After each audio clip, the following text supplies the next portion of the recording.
The burgundy fabric clung to my trembling fingers as I stood in that marble foyer, Amanda's voice still echoing in my ears like shattered glass.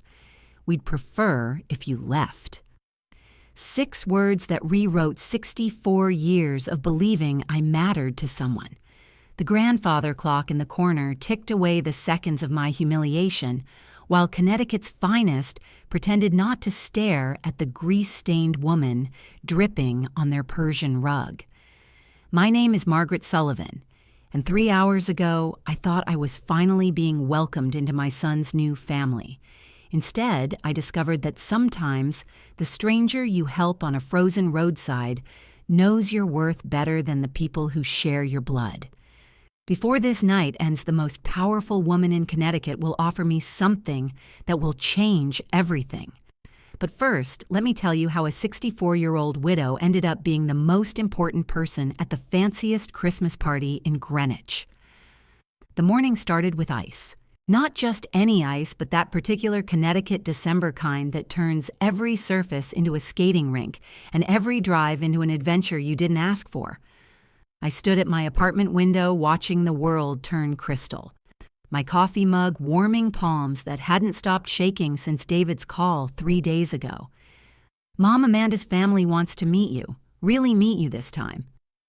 The burgundy dress hung on my bedroom door like a promise I wasn't sure I could keep. $65 at Nordstrom Rack, marked down from $200. The saleswoman had called it elegant but approachable. Exactly what a woman needed when infiltrating a world that had spent 3 years making it clear she didn't belong. My reflection in the bathroom mirror showed a woman trying too hard. The lipstick was slightly too bright, the foundation slightly too thick, like stage makeup for a performance I'd been rehearsing in my head for weeks. "Conservative conversation topics," David had warned. "Amanda's been stressed about this party." Translation: don't embarrass us. I'd practiced in this same mirror the night before. How to respond when they asked about my work history without mentioning the late-night diner shifts after Frank died. How to deflect questions about my small apartment without sounding defensive. How to sound interested in country club gossip and European vacations I'd never be able to afford. The weather alert on my phone buzzed, "Dangerous driving conditions. Avoid unnecessary travel." Unnecessary. If only they knew how necessary this felt. Mrs. Chen knocked on my door at noon carrying a container of homemade soup and wearing the expression of someone who'd been through her own immigration battles. "Big family party today." The biggest. My son's in-laws are very wealthy, very proper. This is my chance to finally become part of their family. She squeezed my hand with fingers that had sewn 1,000 alterations to help her own children fit into American dreams. "Just be yourself, Margaret. If they don't see your worth, that's their loss." But being myself hadn't worked for 3 years. Every family dinner had been an exercise in careful translation. My words filtered through David's diplomatic interpretations, my stories edited down to safe, sanitized versions that wouldn't offend platinum card sensibilities. The burgundy dress slipped over my head like armor. In the mirror, I almost looked like I belonged in their world. Almost. Until I caught sight of my practical winter coat hanging on the closet door. The only one I owned, purchased 5 years ago when Frank's medical bills still dictated every financial decision. By 1:30, the ice had turned the world into a crystal cathedral, beautiful and treacherous. My car's defroster worked overtime as I navigated streets that looked like they'd been dipped in glass. Other drivers crept along with the same cautious determination, all of us playing a slow-motion game of chance with Connecticut weather. I was making good time until I reached the winding road that led to the Wittman estate. That's when I saw her. She stood beside a luxury sedan with its hood-up silver hair catching ice crystals like a crown she'd never asked for. Her coat probably cost more than my monthly rent, but no amount of money could protect her from the wind that cut through the bare trees like a blade. I could have driven past, should have driven past. I was already running late, and stopping would guarantee I'd arrive at the most important social event of my life, looking like I'd been wrestling with an engine. But I couldn't leave her there. Not an elderly woman, not in this weather, not when every instinct my mother had ever taught me screamed that decent people help each other regardless of the consequences. I pulled over, already feeling my carefully constructed evening dissolving in the freezing rain. "Do you need help?" She turned, and I got my first clear look at her face. Late 70s with bone structure that suggested she'd been stunning her entire life. But it was her eyes that caught me. Sharp, intelligent, assessing. Not confused or helpless like I'd expected. "My car won't start. The engine just died."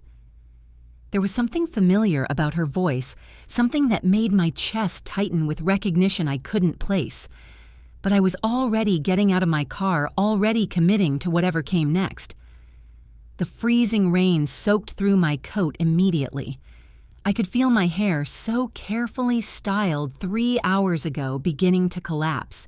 The burgundy dress that had made me feel almost elegant was now just fabric getting ruined in service of someone else's crisis. "Let me take a look." The engine bay was a puzzle of expensive German engineering, but Frank had taught me the basics before he died. Battery terminals crusted with green corrosion connections, lost to time and neglect. "Do you have any cola in the car?" She stared at me like I'd suggested performing surgery with nail clippers. "Coca-Cola works great for cleaning battery corrosion. Emergency trick my husband taught me." From her handbag, leather that probably cost more than my car payment, she produced a small bottle of Coke. I poured it over the battery terminals, watching 64 years of careful appearances dissolve, along with the corrosion. "You're going to ruin your dress," she observed. "Already am. Sometimes you just have to prioritize helping people over staying clean." While we waited for the cola to work its magic, she asked where I was headed. "Christmas party, my son's in-laws, very formal affair. And you stopped to help a stranger." I shrugged, tasting the irony of the situation. "Couldn't leave you stranded. Family events happen every year, but leaving someone in danger, that would bother me forever."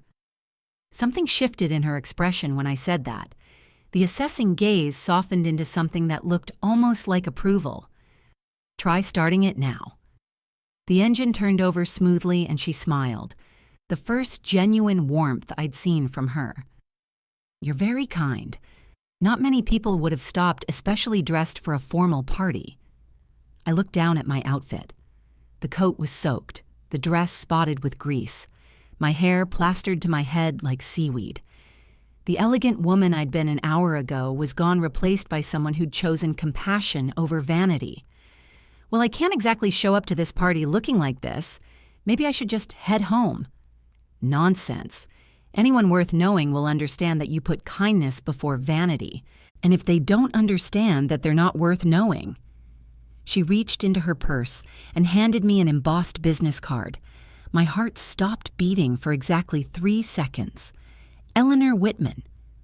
The woman I'd been trying to impress for 3 years, the matriarch of the family I'd been desperate to join.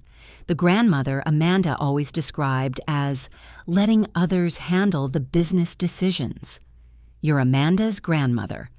Her blue eyes, so much like Amanda's, but infinitely warmer, held something that might have been satisfaction. "I am indeed, and you must be Margaret Sullivan, David's mother." She paused, studying my shocked face with the intensity of someone solving a puzzle she'd been working on for years. I've been very curious to meet the woman who raised such a good man. Following Eleanor Wittman's car up that winding drive felt like ascending to judgment. My hands gripped the steering wheel as I tried to process what had just happened. 3 years of careful maneuvering to impress this family, and I'd met their matriarch while pouring Coca-Cola on a car battery in an ice storm. The Wittman estate rose before us like something from a fairy tale written by investment bankers. Christmas lights outlined every window, turning the mansion into a constellation of wealth and tradition. Valets waited under a covered portico, their uniforms pressed sharp enough to cut glass. "Mrs. Wittman." The young man who opened Eleanor's door seemed genuinely surprised. "We weren't expecting you for another hour. Your driver called to say the roads were too dangerous. I decided to drive myself." she said simply, then waited as another valet approached my modest sedan with barely concealed confusion. So that explained it. Her driver had canceled due to the weather, but Eleanor had decided to come anyway. She'd been stranded because she refused to let a storm keep her from her own party. The lobby mirror reflected a woman I barely recognized. Makeup mostly gone, hair hanging in damp strings, grease stains on my dress like badges of automotive honor. Under the crystal chandelier, I looked like exactly what I was, someone who'd chosen helping a stranger over maintaining appearances. Eleanor. Patricia Wittman descended the grand staircase with practiced grace, then stopped short when she saw me. And Margaret, how unexpected. The way she said unexpected made it clear she meant unfortunate. Margaret helped me with car trouble, Eleanor explained calmly, quite resourcefully actually. Amanda appeared from the main parlor wearing a dress that probably cost more than my monthly rent. Her smile froze when she saw my appearance, like watching a perfectly orchestrated performance hit a wrong note. "Oh my goodness, Margaret, what happened to you?" Before I could answer, David rushed over. I could see embarrassment and concern warring on his face as he took in my disheveled state. "Mom, are you okay? You look like you've been in an accident." "I'm fine, honey. I just stopped to help someone with car trouble." "You could have called AA."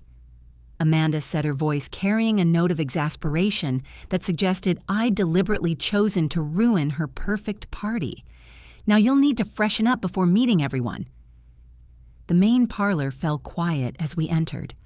Conversations paused mid-sentence as Connecticut's social elite took in the sight of the bedraggled woman who'd somehow made it past their velvet rope.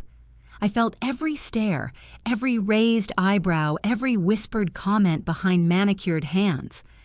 This was exactly what I'd feared for 3 years, being judged, found wanting, and dismissed. Amanda leaned close to David, her voice a stage whisper meant to be overheard. "David, this is embarrassing.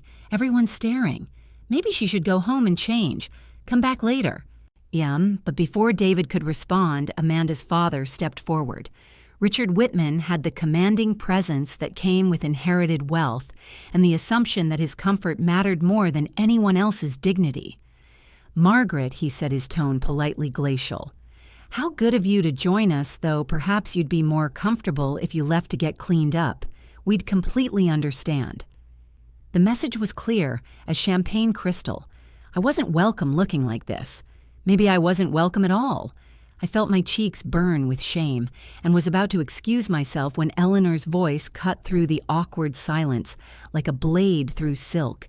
"Actually, Richard, I think everyone should hear about Margaret's good deed before she changes clothes." Eleanor's tone was mild conversational, but something in it made the entire room pay attention. After all, kindness is so rare these days, especially among people who claim to value family. That's when I realized Eleanor Wittman was about to turn my humiliation into something else entirely, something that would change everything. "Margaret didn't just help me with car trouble," Eleanor announced to the silent room, her voice carrying the authority of someone accustomed to being heard. "She sacrificed her own appearance at this party to make sure I wasn't stranded in dangerous weather. That's the kind of character we should be celebrating." I stood there, dripping on their Persian rug, feeling like a specimen under a microscope. But Eleanor wasn't finished. "How many of you would have stopped?" She continued, her sharp blue eyes scanning the faces of Connecticut's finest. "How many would have chosen helping a stranger over making a good impression?" The silence was deafening. I caught sight of Amanda's face. She looked like she'd swallowed something particularly bitter. "Mother," Richard began, but Eleanor held up one elegant hand. "I'm not finished, Richard." The temperature in the room seemed to drop several degrees. "Margaret, would you mind telling everyone exactly what you did to help me?" Every eye in the room fixed on me. Part of me wanted to disappear, but a larger part was curious to see where Eleanor was going with this. "I used Coca-Cola to clean the corrosion off her battery terminals," I said simply. "It's an old trick my late husband taught me."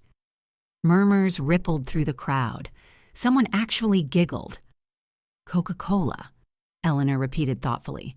Practical knowledge applied without hesitation to help someone in need. No concern for expensive clothes or perfect hair, just immediate action to solve a problem. She moved to stand beside me, and I noticed that despite her 78 years, she commanded the room effortlessly. That's exactly the kind of thinking that built this family's fortune, she said quietly. The willingness to get your hands dirty when something needs fixing. Amanda stepped forward, her smile tight as a piano wire. Grandmother, perhaps we should let Margaret get cleaned up before what, Amanda? Before she makes us look bad. Eleanor's tone remained pleasant, but there was steel underneath. I think Margaret looks exactly like someone who puts helping others before her own comfort. That's quite beautiful, actually. I felt a warmth spreading through my chest that had nothing to do with the grand fireplace. For the first time in 3 years, someone in this family was defending me. Now then, Eleanor continued briskly, I believe Margaret deserves to enjoy this party just as she is. After all, authenticity is so much more valuable than artifice. Richard cleared his throat uncomfortably. Of course, Mother. Margaret, please make yourself comfortable. But I could see the calculations happening behind his eyes. Eleanor had just publicly championed me, and he was smart enough to know that opposing her openly would be a mistake.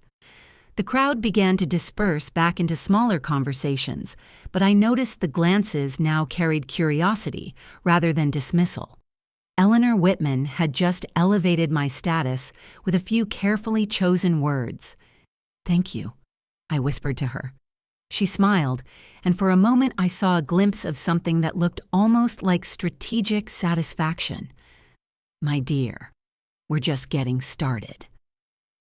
The next hour passed in a surreal haze. Word of Eleanor's endorsement spread through the party like wildfire, and suddenly people who'd been avoiding eye contact were introducing themselves and asking about my adventure helping Mrs. Wittman. How resourceful, exclaimed a woman wearing pearls that probably cost more than my car. I wouldn't have known the first thing about car trouble. David appeared at my elbow, still looking concerned, but also puzzled. Mom, are you sure you're okay? You don't need to stay if you're uncomfortable. Actually, I'm having a lovely time, I said, surprised to realize it was true. Your grandmother-in-law is quite remarkable. She's always been sharp, he said quietly. I've tried to tell Amanda that Grandmother Eleanor isn't as uninvolved as she pretends to be. She notices everything. So David had seen it too. That made me feel slightly better about the family dynamics I'd been navigating. Amanda joined us, her expression carefully neutral. Grandmother can be very protective of people she takes a liking to. Her tone suggested this wasn't necessarily a good thing. Margaret, Eleanor's voice carried across the room. Come, there's someone I'd like you to meet. She led me to a distinguished man in his 60s. This is James Morrison, our family attorney and longtime friend. James, this is Margaret Sullivan, the woman I was telling you about. James shook my hand warmly. Eleanor's been singing your praises. Says you have excellent instincts for solving problems. I just helped with a car, I said, bewildered by all the attention. Sometimes the simplest solutions are the most elegant, Eleanor said meaningfully. James and I were just discussing some business matters that require a fresh perspective on community engagement. They exchanged a look that seemed to communicate volumes. I was missing something important, but before I could ask what dinner was announced, the dining room could have housed my entire apartment. Crystal chandeliers cast warm light over a table, set with enough china and silver to stock a small store. I found myself seated between Eleanor and a charming elderly gentleman who turned out to be a retired ambassador. Margaret helped me today. Eleanor announced to our section of the table as the first course was served and demonstrated exactly the kind of practical wisdom and selflessness that built the foundations of success. How wonderful, said the ambassador's wife. It's so refreshing to meet someone who actually does something helpful instead of just talking about it. Throughout dinner, Eleanor kept drawing me into conversations about everything from community volunteer work to my late husband's carpentry business. She seemed genuinely interested in my life, asking thoughtful questions that made me feel like my experiences mattered. "Frank sounds like he was a remarkable man," she said when I mentioned how he taught neighborhood kids woodworking skills for free. "Building things, teaching skills, helping others succeed. That's real legacy." But I also noticed that Amanda kept glancing at her father with increasing anxiety, and Richard's jaw grew tighter each time Eleanor praised me. Something was building toward a confrontation, and I had the uncomfortable feeling I was about to be caught in the middle of it. After dinner, Eleanor suggested we move to the library for coffee and brandy. The room was magnificent. Floor-to-ceiling bookshelves, leather chairs arranged around a massive fireplace, oil paintings of stern-looking ancestors watching from gilded frames. "This is where the real conversations happen," Eleanor confided as she settled into a wingback chair that might have been a throne away from the formal dining room performance. The smaller group that joined us included Richard, Patricia, Amanda, David, and a few family friends. I noticed James Morrison positioned himself where he could observe everything. "Mother," Richard began carefully, "it's been a lovely evening, but perhaps we should discuss the quarterly reports tomorrow."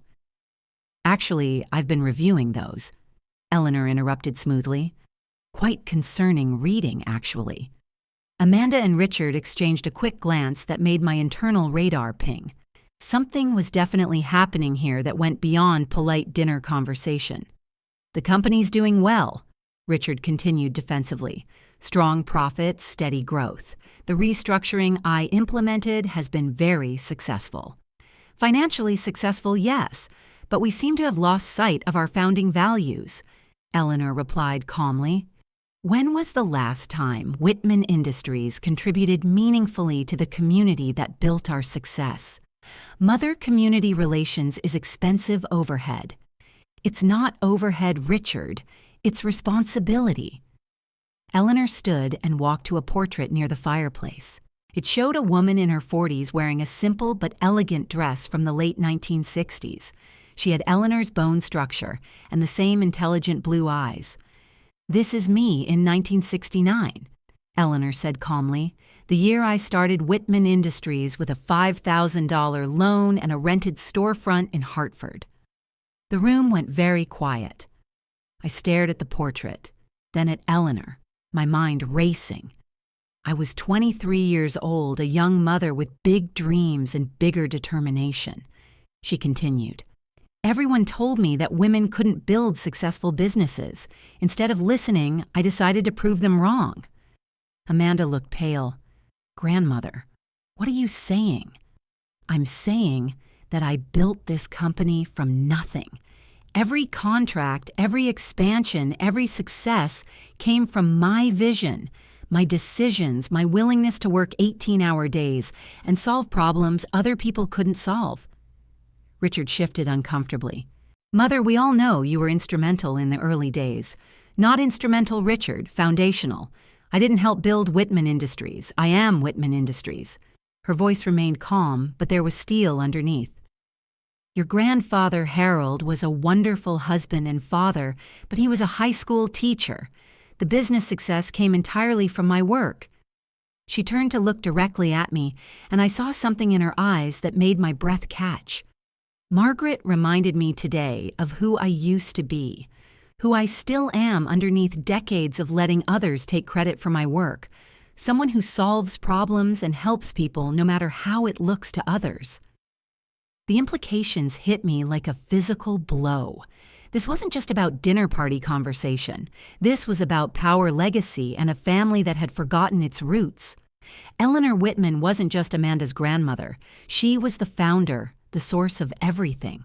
And she was about to remind everyone exactly what that meant. "You built the entire company yourself." I whispered the pieces, finally clicking into place. "Not your husband or father-in-law. You." Eleanor's smile was the first completely genuine expression I'd seen from her all evening. Smart woman! Yes, I built Wittman Industries from scratch. Harold was a wonderful man and supportive husband, but the business was entirely mine. The silence in the room was deafening. Amanda looked like she might faint. But everyone always talks about Grandfather Wittman's business legacy. David said, his voice confused. The founding vision, the family tradition. I let people assume Harold had built the company because it was easier in those days. Eleanor said matter-of-factly. A woman-owned business faced extra scrutiny, discrimination from suppliers, resistance from clients. It was simpler to let Harold be the public face while I did the actual work. Richard's face had gone from pale to flushed. Mother, you can't what? Tell the truth about my own company. Remind my family that their privilege came from a woman who understood the value of hard work and treating people with dignity. She moved to stand behind my chair, her hand resting lightly on my shoulder. Today, Margaret demonstrated the exact qualities that built this family's fortune. Practical, problem-solving willingness to sacrifice for others, character over appearance, qualities that seem to have gotten lost along the way. Amanda found her voice. Grandmother, this is hardly fair. We can't all be automotive repair experts. It's not about automotive repair, Amanda. Eleanor's tone was patient but firm. It's about values. When faced with a choice between helping someone in need and protecting your own comfort, what do you choose? The weight of her words settled over the room like a blanket. I thought about every interaction I'd had with this family over the past 3 years. Every dismissive comment, every subtle snub, every time I'd been made to feel like I wasn't good enough for their world. Margaret has been part of this family for 3 years, Eleanor continued. 3 years of being treated like an inconvenience, like her values don't matter, like David made some kind of mistake. That's not, Amanda started. Isn't it? Eleanor's eyebrows rose. When was the last time you invited Margaret to anything beyond obligatory holidays? When did you last ask about her life, her interests, her well-being? David looked stricken. I tried to encourage more inclusion, but you let it slide because confronting it was uncomfortable, Eleanor said gently. That's human nature, David. But it's not acceptable. She walked to the massive desk in the corner and picked up a thick folder. James has been helping me prepare for this conversation for several months. I've been planning to resume a more active role in company operations. Richard shot to his feet. Mother, the company is running perfectly fine. Financially, yes. Ethically, no. Eleanor's smile was sharp. We've become exactly what I never wanted. A business that prioritizes profit over people. The room erupted in shocked voices, but Eleanor held up her hand for silence. Margaret, she said, turning to me with eyes that sparkled with purpose, I have a proposition for you. I'd like to offer you a consulting position with Wittman Industries, Eleanor said calmly, as if she hadn't just dropped a bomb in the middle of her family's Christmas party. Head of Community Engagement and Values Implementation. We'll start with a 6-month trial at $75,000 with the potential for a permanent executive role if things work out. I'm pretty sure my jaw actually dropped. Around the room, I could see similar expressions of shock. Eleanor. I managed. I don't understand. It's quite simple. Wittman Industries has lost touch with the community values that made us successful. You understand people, Margaret. You help without being asked, solve problems without complaining, and treat everyone with dignity regardless of their social status. She opened the folder and pulled out several documents. I've been planning this restructuring for months, but I needed to find the right person to help implement it. Today confirmed what I'd hoped, that you have the character and instincts we need. This is insane, Richard burst out. Mother, you can't just create positions based on car repair skills. Eleanor's gaze could have frozen water. Richard, under your leadership, our employee satisfaction has plummeted, our community involvement has disappeared, and our charitable giving has dropped to the legal minimum. Margaret represents exactly what we need to reconnect with our values. She turned back to me. The position would involve developing community partnerships, overseeing our corporate responsibility initiatives, and helping create a more human-centered workplace culture. You'd work directly with me, at least initially. My head was spinning. 6 hours ago, I'd been worried about fitting in at a family party. Now I was being offered a chance to reshape how a major company operated. But I have no experience in corporate consulting, I protested. You have experience in what matters most, caring about people and solving real problems, Eleanor said firmly. The business skills can be learned, the character cannot. Amanda found her voice, though it was strained. Grandmother, this is very sudden. Perhaps Margaret needs time to consider. Actually, I interrupted, surprising myself with my boldness. I'd like to accept the trial position. The words came out before I'd fully processed them, but they felt right. This wasn't just about the job or validation. This was about being valued for who I truly was and having a chance to make a difference. Eleanor's smile lit up the entire room. Excellent. James, please prepare a consulting agreement. Wait, David said, looking concerned. Mom, are you sure about this? It's such a big change. I looked at my son, seeing the worry in his eyes, but also something else. Respect. Maybe even pride. Honey, I've spent 3 years trying to fit into a world that didn't want me. Now I have a chance to help that world become a better place. How could I say no? Richard cleared his throat. And my role in all this, you remain CEO, Eleanor said calmly, but with restored board oversight and a renewed focus on the values that built this company. Consider this a course correction, not a takeover. She looked around the room at the shocked faces, then back at me. Margaret, you've reminded me that true wealth isn't just measured in financial statements. It's measured in how many lives you improve, how many people you help, and how much good you do with the resources you've been given. As I stood in that magnificent library, still wearing my stained dress and ruined shoes, I realized something profound had just happened. I hadn't just found acceptance in this family. I'd found a purpose I never knew I was looking for. Eleanor Wittman, who had built an empire from nothing 55 years ago, had seen something in me that I'd almost forgotten existed. Not just the woman who'd helped with car trouble, but someone capable of helping others on a much larger scale. For the first time in years, I felt like I was exactly where I belonged. The woman who'd arrived as an outsider was leaving as a partner in rebuilding something important. And tomorrow I'd start the most meaningful work of my life. Some Christmas parties change your outfit. This one changed my entire future. Thanks for listening. Don't forget to subscribe and feel free to share your story in the comments. Your voice matters.